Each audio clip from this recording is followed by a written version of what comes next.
Selamat datang kembali di channel Energi Positif. Kali ini kita akan berbicara mengenai peta kesadaran atau map consciousness yang dibuat oleh David R. Hawkins dan bagaimana kita dapat memanfaatkan peta ini untuk kehidupan kita sehari-hari. Silahkan kamu simak video ini hingga selesai. Nah, bagi kamu yang sudah tertarik dengan hal-hal yang bersifat spiritual, atau tertarik pada hal-hal yang bersifat pengembangan diri, peta kesadaran atau level kesadaran yang ditulis oleh David R. Hawkins yang dibuatnya di dalam buku Power versus Force melalui penelitian beliau selama puluhan tahun, maka saya pikir teman-teman sudah pasti mengenali gambar ini, sudah mengenali peta ini. Pertama kali saya membacanya beberapa tahun lalu, saya agak bingung gitu. Apa mungkin peta ini benar-benar akurat? Dan ternyata setelah saya baca-baca lagi, memang beliau melakukan riset ini bukan sekedar teori, tapi dia melakukan riset ini terhadap banyak orang gitu ya, sehingga dia berhasil memetakan ini. Jadi sebenarnya ini bersifat ilmiah gitu. Nah, kemudian apa gunanya gitu ya? Jadi apa sih manfaatnya peta ini? Saya melihat beliau membagi kesadaran, level kesadaran manusia itu dari skala terendah 0 sampai 1000 gitu ya. Dan ada beberapa peta, ada beberapa tulisan ya yang beliau masukkan, yaitu di level, misalnya di level 75 ada grief, di level 50 ada apatis gitu kan. Tadinya saya mengira itu kan adalah semuanya itu adalah emosi yang yang wajar ataupun yang biasa kita alami sebagai manusia. Jadi setiap manusia, saya pikir dia pernah merasakan amarah, kesedihan, malu dan sebagainya. Jadi bagaimana dia bisa mengkondisikan peta ini pada setiap individu. Bagaimana kita bisa tahu bahwa oh, saya ada di level ini, oh saya ada di level ini. Sedangkan namanya emosi itu kan sifatnya fluktuatif ya. Saya pikir tergantung pada pengalaman kita sehari-hari. Tadinya saya berpikir begitu. Seiring dengan pertumbuhan kesadaran saya sendiri, lama-lama saya mengerti apa yang dimaksud dengan peta kesadaran yang dibuat oleh David R. Hawkins. Jadi sesungguhnya peta ini adalah penuntun gitu ya, bisa dibilang garis besar gitu ya, untuk mengetahui di mana kesadaran kita, level kita secara dominan. Jadi meskipun kita merasa bahwa kita berada di level misalnya 100 gitu ya, atau 175, tapi ada waktunya kita juga akan merasakan emosi-emosi yang disebut emosi rendah, yaitu di skala-skala di bawah 200 itu. Kadang-kadang kita merasa apatis, kadang-kadang kita merasa malu dan sebagainya. Namun setiap orang pasti memiliki state atau kondisi yang dominan. Nah, disitulah gunanya peta kesadaran ini. Peta kesadaran ini sebenarnya menunjukkan kepada kita bagaimana pola pikir kita terhadap kehidupan ini secara keseluruhan, terhadap peristiwa, terhadap kejadian, dan juga bagaimana kita memegang nilai-nilai apa yang kita pegang, keyakinan apa yang kita pegang di dalam kehidupan kita sehari-hari. Jadi pengalaman yang kita alami di dalam kehidupan kita masing-masing ya, setiap orang tentu punya pengalaman ataupun saya sebut sebagai realitas yang berbeda-beda. Nah, itu tergantung kepada bagaimana kita menilai sesuatu, bagaimana perspektif kita atau sudut pandang kita tentang hal itu. Nah, itulah yang menjadi level kesadaran kita. Nah, bagaimana kita memandang atau memahami peta ini? Jadi saya langsung ambil contoh gitu ya. David R. Hawkins membaginya menjadi power versus force gitu ya. 200 ke atas itu adalah level energi tinggi, di mana tidak lagi terjebak dengan diri sendiri. Kita bisa menjadi menjadi lebih maju, lebih berkembang, kesadaran kita meningkat. Sedangkan level di bawahnya adalah orang-orang yang masih terjebak dengan banyak emosi negatif ya. Bukan berarti ketika seseorang berada di level 200 ke atas kemudian dia bebas dari emosi negatif, tidak juga. Namun ketika seseorang sudah berada di level 200 ke atas tersebut, maka dia tidak lagi terjebak pada emosi negatif yang dialami sendiri. Namun level di bawahnya itu seringkali struggle dengan dirinya sendiri ya, menyalahkan dirinya sendiri dan sibuk dengan emosi-emosi yang ada di dalam dirinya. Nah, sebagai contoh bagaimana kita melihat peta ini ya. Ini bukan untuk menghakimi ya, saya tegaskan. Peta ini tidak dimaksud untuk menghakimi, untuk misalnya kita menganggap diri kita sudah di level power. Bukan berarti kita seenaknya ngatain atau mencemooh atau memandang rendah orang yang orang yang menurut persepsi kita berada di level itu. Hanya saja gunakan level ini dengan bijak untuk pertumbuhan diri sendiri gitu ya. Karena ketika kita menganggap diri kita lebih bagus dari yang lain, otomatis kita berada pada level yang rendah. Nah, saya ambil contoh di sini. Saya suka mengamati orang-orang di sekitar saya tanpa menghakimi. Saya menerima mereka sebagaimana adanya karena saya percaya setiap orang berada pada level-level kesadaran mereka sendiri dan pengalaman hidup, pengalaman jiwa masing-masing orang itu berbeda. Jadi sebagai contoh, saya mengenal orang cukup dekat yang berada pada level grief gitu ya, kesedihan, yaitu di level 75. Nah, di level ini orang yang saya kenal tersebut seringkali ya, bukan sesekali gitu ya. Jadi dia memandang hidupnya itu sebagai sebuah tragedi. Dia selalu sedih, dia begitu begitu cemas, begitu ada memang tragedi dalam hidup dia, dan dia selalu sulit berangkat dari tragedi itu gitu ya. Tragedi itu dia bawa terus di dalam hatinya, kemudian dia curahkan terus ke orang-orang, sudut pandangnya. Pokoknya setiap kali dia melihat satu kejadian misalnya yang mirip dengan apa yang dia alami, dia akan membangkitkan lagi perasaan itu dalam dirinya. Jadi setiap kali dia memandang dunia ini selalu dari sudut pandang yang sedih. Mereka adalah orang-orang yang melankolis, orang-orang yang bisa saya katakan adalah orang-orang yang rapuh dan menganggap dirinya selalu menjadi korban. Nah, ini adalah level grief atau kesedihan yang saya temui orangnya gitu ya, di level 75. Kemudian ada juga orang yang saya kenal yang berada di level anger atau kemarahan ya, yaitu di level 150. Nah, orang ini adalah orang yang selalu pahit ya. Untuk mudahnya mengenalinya, orang seperti ini adalah orang yang selalu merasa pahit dengan keadaan, selalu menyalahkan keadaan, dan dia begitu mudah marah dan menyalahkan orang lain atas bahkan hal-hal kecil yang terjadi gitu ya. Orangnya mudah ngambek gitu, untuk mudahnya gitu ya, dan dianya tidak pernah tenang di dalam dirinya dipenuhi kemarahan dan kebencian, mudah sekali menyebut sebel banget, benci banget dengan si ini si itu, tadi ketemu di jalan jutek. Nah, seperti itu ya. Jadi ketika hari hujan dia menggerutu. Kenapa juga hujan jam segini, padahal mau berangkat kerja, hujan seharian bla bla bla bla. Kemudian ketika hari panas dia juga menggerutu, marah gitu ya. Jadi itu menjadi ciri khas dia. Sudah hampir menjadi image dia gitu ya. Penuh gerutuan, menyalahkan orang lain gitu ya. Kemudian mudah naik emosinya. Nah, itu bisa dibilang rata-rata kesadaran dia berada pada level anger atau kemarahan tadi. Jadi banyak sekali peristiwa di dalam hidup ini yang sebenarnya biasa saja, tapi setiap orang mempersepsinya dengan cara yang berbeda. Misalnya si A tadi yang berada pada level kemarahan.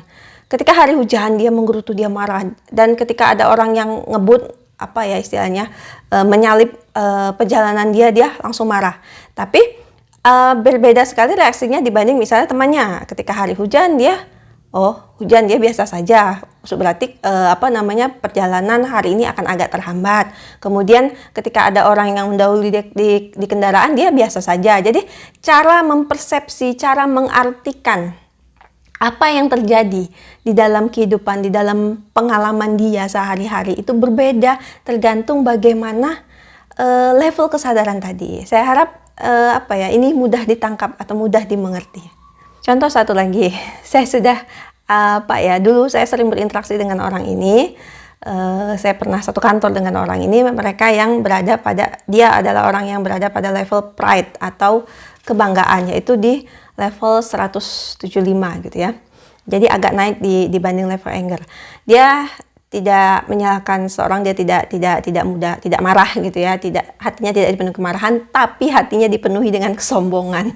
Jadi orang ini ya, orang yang berada di level ini adalah orang yang mudah sekali merasa dirinya lebih hebat dari orang lain, suka mencemooh, dan suka sekali mendengarkan dirinya sendiri. Maksudnya gini, ketika berada di satu kelompok kerja, di satu komunitas, dia ingin agar hanya dirinya yang menjadi menjadi pusat perhatian, perkataannya yang didengarkan. Jadi ketika memulai suatu obrolan, dia akan menggiringnya agar opini dialah yang up, agar dialah yang menjadi pusat perhatian.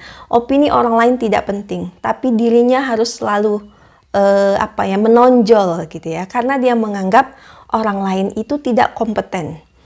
Mereka sebenarnya adalah orang yang cerdas, hanya saja tidak diiringi dengan kesadaran, tidak diiringi dengan welas asih menurut saya ya. Jadi dalam interaksi itu hanya ada dirinya sendiri ya, belum lagi tingkah-tingkahnya yang menunjukkan bahwa dia adalah orang yang berada di level yang lebih tinggi dibanding yang lain. Ini adalah orang-orang yang sombong, angkuh, mau menang sendiri seperti itu, dan itu menjadi state dia, itu menjadi ciri khas dia dalam setiap dia memandang atau menempatkan dirinya pada satu situasi dimanapun dia beraksi seperti itu. Bahkan misalnya dia disuruh menuliskan pendapat dia, maka pendapat dia itu akan sangat mencerminkan keangkuhan ya, perasaan bahwa dia lebih tinggi, dan bagaimana dia mencemooh orang lain. Itu adalah dunianya. Ya, itulah salah satu contoh lagi bagaimana level-level energi rendah ini dapat kita temui di dalam kehidupan kita sehari-hari. Tentunya saya juga berkesempatan bertemu, saya pikir teman-teman juga pasti sering bertemu dengan orang seperti ini, orang-orang yang memiliki energi pada level yang tinggi, pada level power. Orang-orang yang misalnya saya bertemu dengan orang yang energinya netral gitu ya. Dia memandang segala sesuatu itu netral saja, tidak menghakimi gitu ya.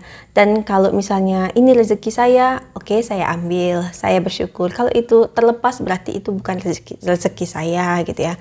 Atau orang-orang yang sudah memandang hidup ini demikian jendelanya, insight-nya terhadap dunia ini sudah sedemikian luas. Jadi dia tidak lagi menyalahkan orang, misalnya harga sembako naik, harga minyak naik misalnya ya.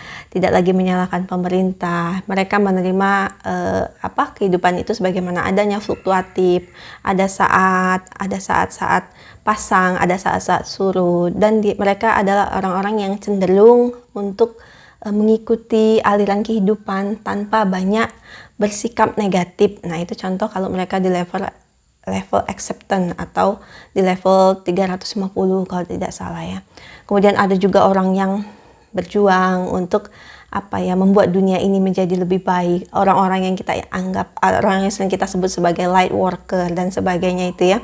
Itu tidak lagi struggle, berbeda sekali dengan orang-orang yang masih terjebak di emosi rendah yang tadi kita sebutkan. Orang-orang di energi power ini ya, mereka biasanya lebih melihat dunia dengan perspektif yang lebih luas. Kemudian mereka mengembangkan diri untuk tujuan kemanusiaan. Menurut saya melalui peta kesadaran ini sesungguhnya benar ya, saya lupa, saya pernah baca di mana bahwa kita hidup di dunia yang sama tapi berada pada frekuensi yang berbeda-beda, atau dalam arti berada pada level kesadaran yang berbeda-beda. Dan kesadaran utama kita, kesadaran dominan kita yang tadi sudah dibuat mapnya ya, levelnya oleh David R. Hawkins, itu menentukan bagaimana kita mempersepsi atau apa ya, bagaimana kita bereaksi, bagaimana kita bertindak terhadap realitas kita. Jadi orang di level ini ya akan begitu terus. Dia bereaksi, dia akan muter-muter terus gitu di situ. Tapi kalau di level power gitu ya, dia akan melihat dunia lebih luas lagi, dia akan lebih mudah meningkat menurut saya. Nah, bagaimana kita memanfaatkan peta ini? Caranya adalah dengan berefleksi menurut saya, berefleksi dan berkontemplasi gitu ya. Kita merenungi, kita menghayati saya ini biasanya bereaksi seperti apa sih ya. Jadi berkontemplasi itu bisa dilakukan dua cara, yaitu dengan cara meditasi gitu ya, atau hanya merenung mendalam gitu ya. Apa sih beda merenung dengan melamun? Saya pikir kalau merenung tuh kita memikirkan topik secara mendalam, kita sadar penuh, kontemplasi gitu ya. Tapi kalau melamun mungkin ya istilahnya kita berpikir ngalur ngidul gitu, nggak tentu arah. Tapi kalau merenung kita fokus pada satu objek atau kontemplasi. Nah, jadi kita berkontemplasi, kita merefleksikan diri kita ingat kembali apa yang kita lakukan ketika suatu kejadian tertentu datang. Nanti kita akan melihat polanya gitu ya. Biasanya kalau kejadian ini datang, saya akan bereaksi begini, saya akan bereaksi begitu, saya akan marah, ataupun saya akan menerima.